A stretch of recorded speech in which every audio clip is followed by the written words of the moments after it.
Comment improviser au piano avec les accords mineurs? Hier, on a vu ensemble comment improviser au piano avec les accords majeurs.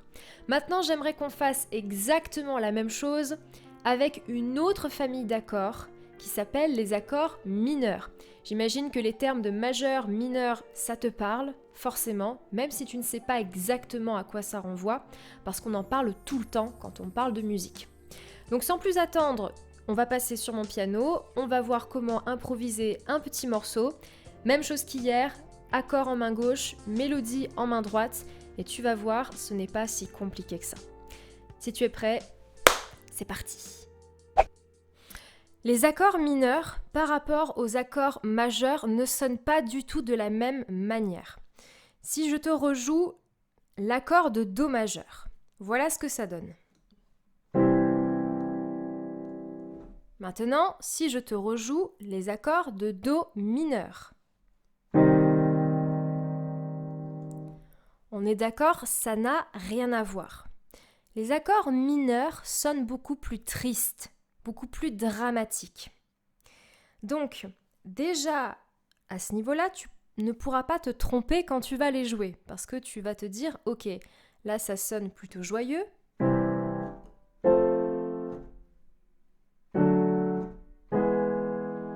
Quand tu vas jouer des accords mineurs, ça va plutôt sonner comme ça.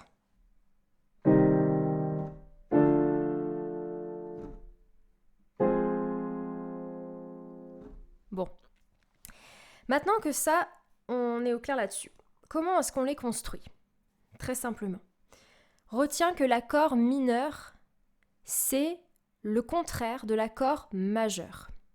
C'est-à-dire qu'un accord majeur, tu te rappelles, on l'a construit de la manière suivante. On a une première note, deux tons entre la première note et la deuxième note, qu'on appelle la tierce.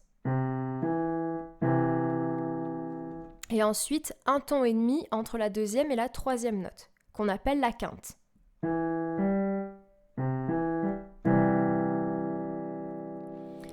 Quand on construit un accord mineur, le nombre de tons et de demi-tons est inversé. Ça veut dire qu'on a toujours deux tons, un ton et demi, mais inversé. Tu vas avoir un ton et demi entre le Do et le Mi bémol, du coup, pour l'accord de Do mineur. Et ensuite, deux tons entre le Mi bémol et le Sol.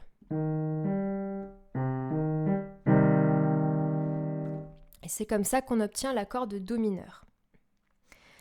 Je te rappelle aussi qu'on a un demi-ton entre chaque touche du clavier. Donc,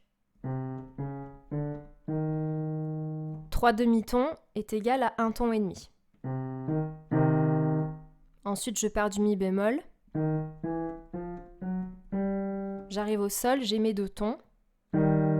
Et donc, j'ai bien respecté ma règle du un ton et demi, deux tons. Et j'ai construit mon accord mineur comme ça. Pour pouvoir improviser avec des accords mineurs, ce qu'on va faire, c'est qu'on va reprendre exactement les mêmes règles qu'hier. Donc concrètement, on va travailler avec 3 accords en main gauche et 5 notes en main droite.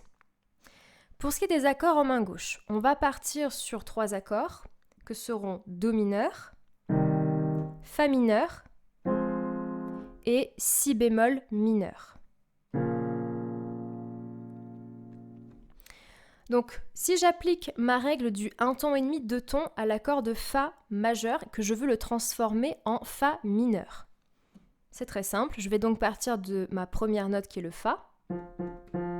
Je vais compter un ton et demi. J'arrive sur le La bémol, alias Sol dièse. Ensuite, je vais compter deux tons à partir du La bémol, ou 4 demi-tons. Donc, j'arrive sur le Do et ça me donne Fa, La bémol, Do.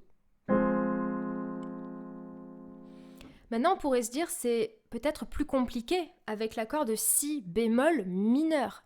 C'est compliqué ça. Non, pas du tout. Tu n'as pas besoin de te casser la tête. Tu vas juste partir de ta première note qui est le Si bémol. Tu vas compter un ton et demi. Tu arrives sur le Ré bémol. Et ensuite, tu vas compter 2 tons pour trouver la dernière note. Tu arrives sur le Fa et ça te donne Si bémol, Ré bémol, Fa.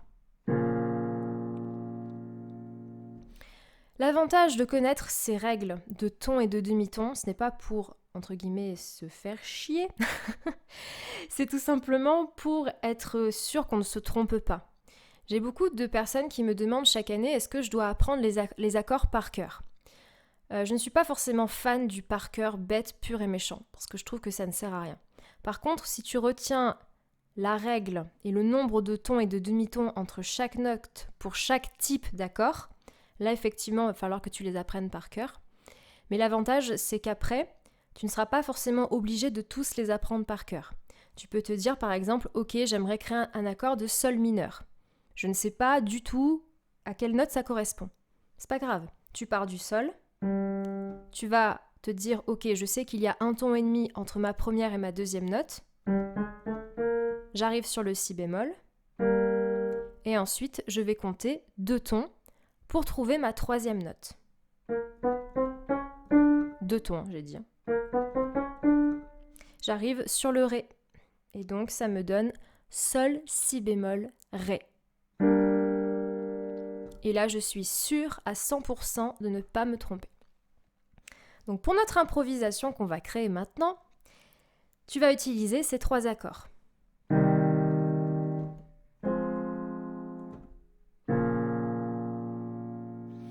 Comme hier, tu peux faire 2 choses. Soit tu enchaînes Do mineur, Fa mineur, Si bémol mineur. Ou alors, tu fais une progression du Si bémol vers le Fa mineur, ce qui te permettra de monter et ça évitera de bouger tes mains de trop.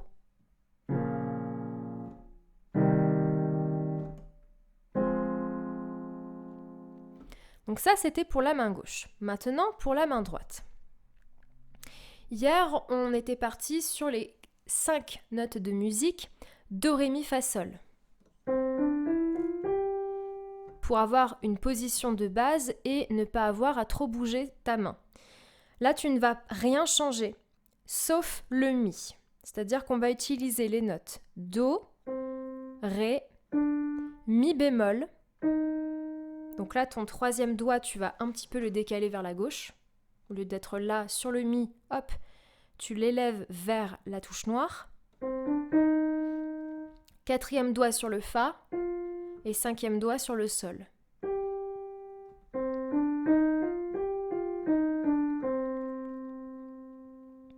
Et avec ça, tu vas avoir de quoi maintenant improviser. Donc, sans plus attendre, nous allons essayer d'improviser quelque chose.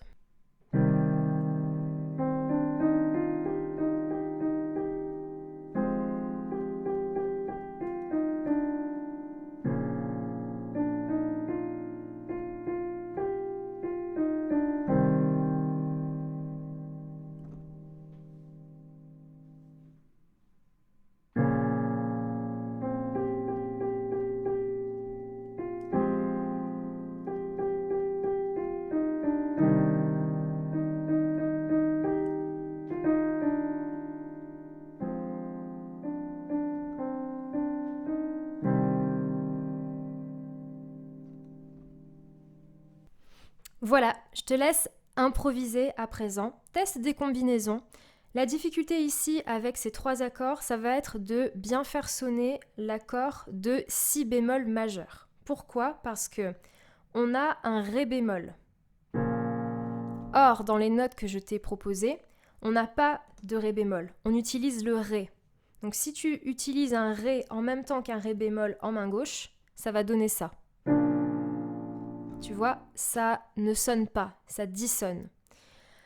Les dissonances, on le reverra par la suite dans d'autres vidéos, peut-être même pas dans ce défi, parce que ça risque d'être... voilà. J'ai besoin de temps pour expliquer ça, mais tu peux en créer. Ce n'est pas grave de faire des dissonances. Il y a plein de musiques où ça dissonne. Maintenant, il faut juste savoir mettre la dissonance au bon moment pour que ça ne choque pas les oreilles. C'est là toute la difficulté.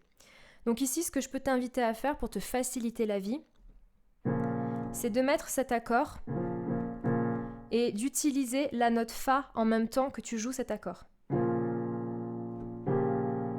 À la rigueur, le Sol aussi. Le Ré, ça sonne pas. Le Do, même le Do, c'est bon, ça passe, hein, mais le Fa, là, tu es sûr que ça passe puisqu'il y a déjà la note dans l'accord. Ce que tu peux faire aussi, pour être sûr de revenir à quelque chose qui sonnera, c'est de terminer par l'accord de Do. Merci d'avoir regardé cette vidéo jusqu'au bout. Maintenant, je t'inviterai tout simplement à télécharger le recap qui se trouve dans la description pour que tu puisses mémoriser les concepts essentiels et que tu puisses surtout pratiquer encore et pouvoir te réentraîner. Je ne te l'ai déjà dit, il n'y a pas de secret pour progresser dans quoi que ce soit, il faut s'entraîner, s'entraîner, s'entraîner, s'entraîner et s'entraîner avec les bonnes connaissances et intelligemment. Si ce n'est pas encore fait, je t'invite bien évidemment à me rejoindre sur mon canal Telegram. Tu as également le lien dans la description et comme ça tu pourras bénéficier de conseils privés exclusifs que je donne uniquement aux pianistes les plus motivés. Si c'est bon pour toi, on se retrouve demain pour le 5e jour. C'est parti! Allez go!